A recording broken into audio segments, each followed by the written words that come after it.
Hi everyone, and welcome back to IELTS with Ralph. I'm Ralph, and today we're diving into one of the most important parts of your task 2 essay, and that is the introduction paragraph.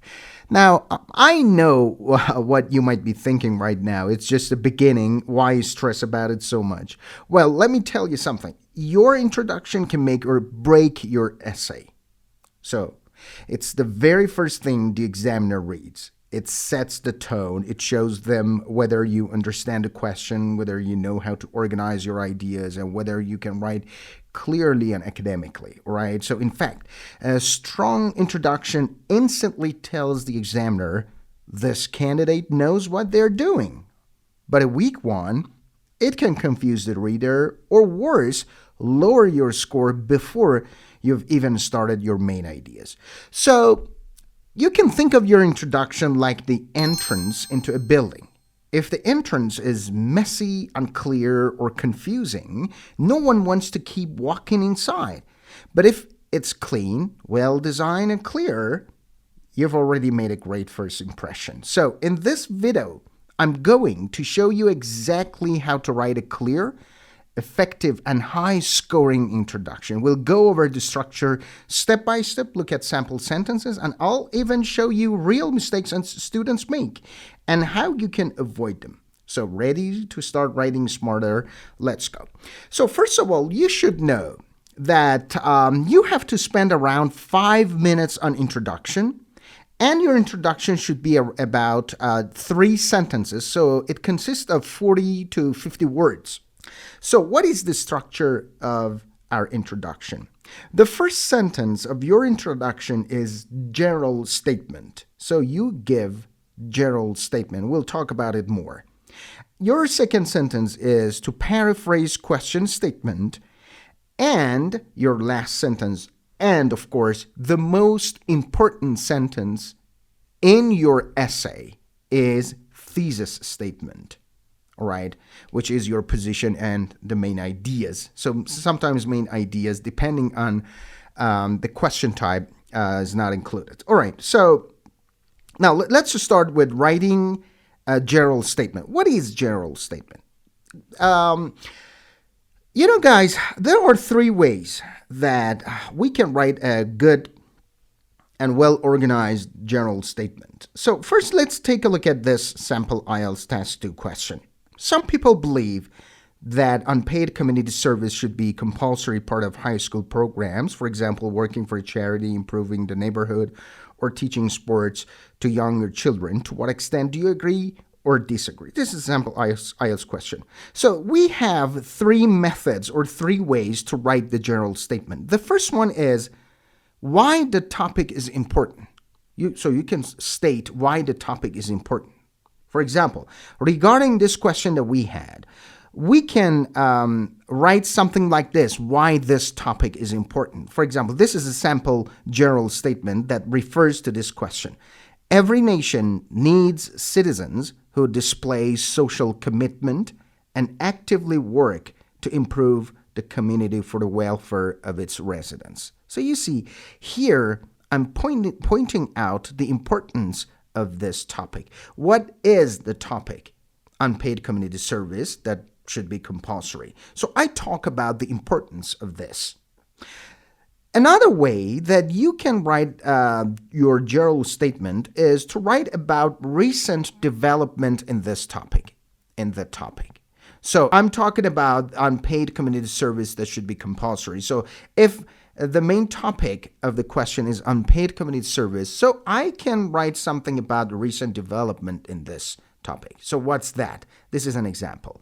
In the last few years, numerous approaches to improve society and reinforce the ties between community members have taken root. So you see, I'm talking about the recent development in this field, in this topic.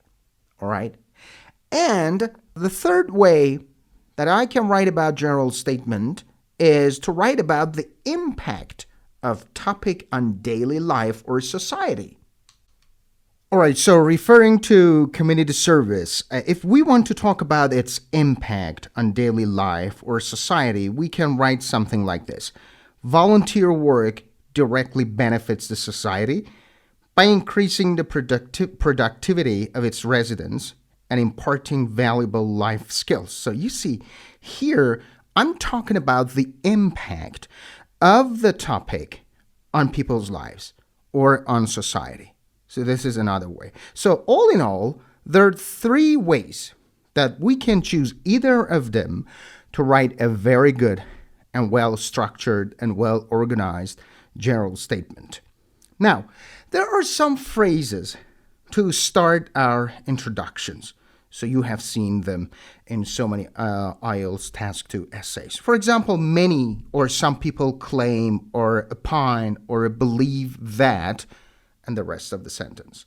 Or, for example, there is no denying or there is no doubt that. Or it is often said that. These days, nowadays. Or, for example, in this day and age. Or you can simply write recently or lately, in the last few years. Or, for example, when you're talking about something general or you're giving general opinion about something, you can say it is universally accepted that. Or we'll live in an age when many of us are, and the rest of the sentence. People are divided in their opinion regarding the topic. Or, for example, you can say whether or is a controversial issue or subject. All right, so these are some phrases for starting your introduction. Now, our next step is to paraphrase the question. So this is the step that so many IELTS candidates make mistakes by repeating the same words or using the same words that are in the question itself. You know, there are two main ways that we can paraphrase a sentence or a phrase. For example, the first one is using synonyms. So instead of shows, for example, we can write demonstrates or presents. And another way that we can paraphrase a sentence is by changing word order. So what do I mean by this? For example, if in the question there is Australian people, you can change the order, the word order. So you can write people of Australia. All right, so these are two main ways that you can paraphrase a question. Now, let's talk about thesis statement. What is thesis statement? You know, thesis statement is the most important sentence in your entire essay. So all the structure, all the paragraphs are related to your thesis statement. If your thesis statement lacks the unity, so you will lose mark. You will definitely lose marks. All right. So it is very important. And your thesis statement should have your position and opinion. What is your position? What is your opinion? And one thing which is also very important is that the structure of thesis statement depends on let's say, the type of question. So we will delve into details more in our next videos. So here, remember that your thesis statement consists of your position or opinion and the main ideas. For example, if we refer to this question, which is to what extent do you agree or disagree, we should definitely provide our opinion here. Do we agree with this? With what? With unpaid community service should be compulsory. Do we agree that it should be compulsory or not? We do not agree. And there are also so many other, let's say, opinions here. Sometimes you completely agree or you totally agree. Sometimes you completely disagree. Sometimes you partially agree or disagree. So we will delve into this more in our next videos, for example, in agree, disagree type of questions. So here, we suppose that we strongly agree with this view, and we write it in our thesis statement. And we also say why. Why do we strongly agree with this? And we provide our main ideas, right? So this is a sample thesis statement that I have provided here. I strongly agree with this view because volunteering not only improves the community as a whole, but also builds valuable character traits. And these are the two main ideas that I'm gonna explore more and explain more in my two body paragraphs. All right, so this is the way that we can write a very good, well structured and well organized sample introduction. All right, now let's work on another question. All right, so this is a sample advantage and disadvantage question, and we are going to write a sample introduction paragraph. Some experts believe that it is better for children to begin learning a foreign language at primary school rather than secondary school. Do the advantages of this outweigh the disadvantages? So this question wants to know if the advantages are more than the disadvantages. Advantages of what? Children learning a foreign language at primary school. So are there more advantages than disadvantages of this or not? So we'll start with writing our general statement. What is the topic? What is the topic? The topic is about learning a foreign language at primary school. So we can talk about a foreign language, all right? And as you remember, there are three ways. So I choose a recent development in the topic. I choose this way to write my general statement. So I write something like this. A growing number of parents are enrolling their children in foreign language classes for well-rounded linguistic development. So as you can see, this is a recent development related to the topic. Now, I should paraphrase this question, right? So in question, we had some experts believe that it is better for children to begin learning a foreign language at primary school rather than secondary school. So how can I paraphrase this? I can write something like this. In this regard, some educators, instead of some experts, I write some educators. Instead of believe, I write propose. That primary school is the best place for learning another language instead of secondary school. So you see, the idea is the same. I have not changed the idea of the question. I have just paraphrased it, all right? And now it's time to write my thesis statement. So what is my thesis statement? So I should pinpoint here that the advantages are more, all right? So I should provide my position and also main ideas. So main ideas here are advantages and disadvantages. So I should pinpoint that I'm going to talk about the advantages and disadvantages of this idea, but I agree that advantages are more or disadvantages are more. This is my position. So this essay will explore both the advantages and disadvantages of this proposal. So when I say the advantages and disadvantages, it means these are my main ideas. But remember something, I do not write anything about the advantages and disadvantages. No, not such things. All right, just write there are advantages and disadvantages. That is main idea, all right? And demonstrate why its proponents are correct. And this is my position.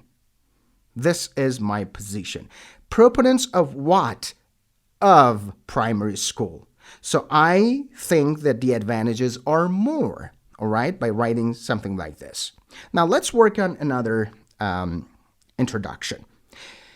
In some countries, the average weight of people is increasing and their levels of health and fitness are decreasing. Why? What do you think are the causes of these problems, and what measure could be taken to solve them? So you see, this is the sample cause, all right, and solution. So when there is measure, it means solution. What measure could be taken to solve them?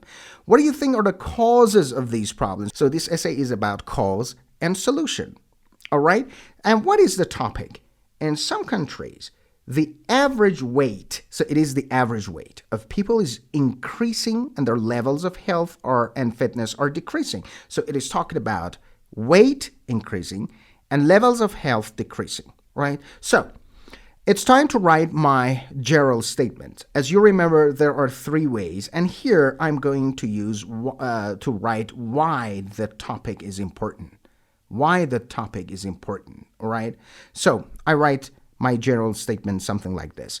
Maintaining optimal health is crucial for living a healthy lifestyle and avoiding diseases and disorders. So you see, I write about the importance of this topic. And now it's time to paraphrase the question. Unfortunately, some nations, so you see, instead of some countries I've written some nations, are now witnessing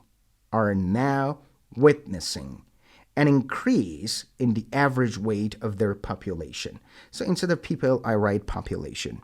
And a decline in their health and well-being. So instead of decrease, I write decline in their health and well-being. And instead of fitness and health, I write well-being. All right, so this is a very good, well-structured paraphrase. And now it's time to write thesis statement. So as you remember, thesis statement consists of my position and main ideas. So writing thesis statement for cause and solution is pretty easy, very easy. So you have just to point that this essay will talk about, will explain, or will highlight the causes and solutions to resolve this problem. That's it. So you should not provide any causes or any solutions. And because there is no position or opinion, all right, so there is no need to write your position because it's not required in problem solution questions, all right? Just your main ideas. So thesis statement will be something like this. This essay will highlight the principal causes of these issues and possible solutions to resolve them. So as you can see, this is the way we can write a very good, well-structured and well-organized and coherent paragraph, introductory paragraph in Writing Task 2. So that's all, guys. I hope you have enjoyed this part and has been really helpful to you. Until next time, enjoy your time, stay tuned, and goodbye.